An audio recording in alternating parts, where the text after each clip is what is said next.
morning of September 11th, 2001, 19 men armed with box cutters, directed by a man on dialysis in a cave fortress halfway around the world, using a satellite phone and a laptop, directed the most sophisticated penetration of the most heavily defended airspace in the world, overpowering the passengers and the military combat-trained pilots on 4 commercial aircraft before flying those planes wildly off course for over an hour without being molested by a single fighter interceptor.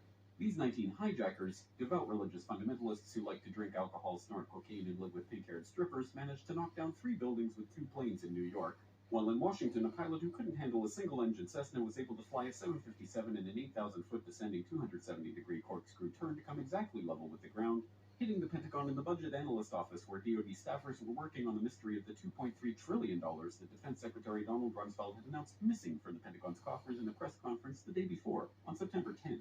2001. Luckily, the news anchors knew who did it within minutes. Osama bin Laden. The pundits knew within hours. Osama bin Laden. The administration knew within the day. Terrorists who committed these acts and those who harbored them. And the evidence literally fell into the FBI's lap. That a hijacker's passport was found blocks from the World Trade Center crash site. You can believe that. But for some reason, a bunch of crazy conspiracy theorists demanded an investigation into the greatest attack on American soil in history. That investigation was delayed, underfunded, set up to fail, a conflict of interest, and a cover-up from start to finish. It was based on testimony extracted through torture, the records of which were destroyed. It failed to mention the existence of WTC-7, Able Danger, P-TEC, Sibel Edmonds, OBL and the CIA, and the drills of hijacked aircraft being flown into buildings that were being simulated at the precise same time that those events were actually happening.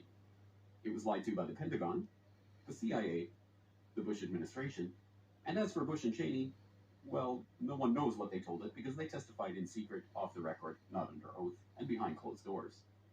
It didn't bother to look at who funded the attacks because that question is ultimately of little practical significance. Still, the 9/11 Commission did brilliantly, answering all of the questions the public had, except most of the victims' family members' questions, and pinned blame on all the people responsible, although no one so much as lost their job, determining the attacks were failure of imagination. Because the way our government, at least, and I don't think the prior government could envision flying airplanes into buildings. Except the Pentagon, FEMA, NORAD, and the NRO.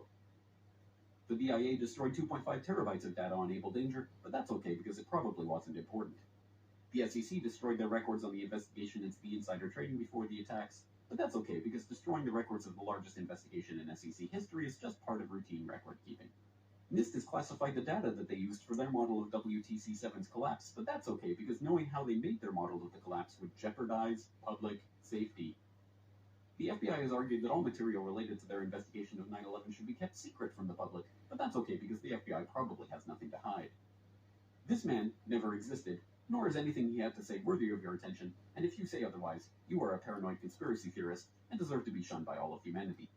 Likewise him, and her. And her, and her, and him. Osama bin Laden lived in a cave fortress in the hills of Afghanistan, but somehow got away. Then he was hiding out in Tora Bora, but somehow got away.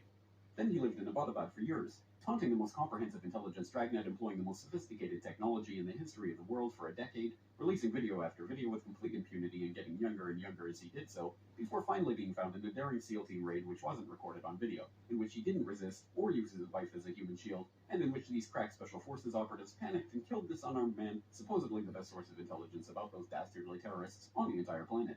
Then they dumped his body in the ocean before telling anyone about it. Then a couple dozen of that team's members died in a helicopter crash in Afghanistan.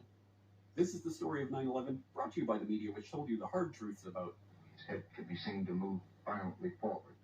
And they took the babies out of incubators. And mobile production facilities. And the rescue of Jessica Lynch.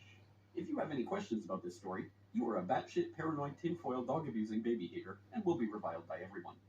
If you love your country and or freedom, happiness, rainbows, rock and roll, puppy dogs, apple pie, and your grandma, you will never ever express doubts about any part of this story to anyone. Ever. This has been a public service announcement by the Friends of the FBI, CIA, NSA, DIA, SEC, MSM, White House, NIST, and the 9/11 Commission. Because ignorance is strength.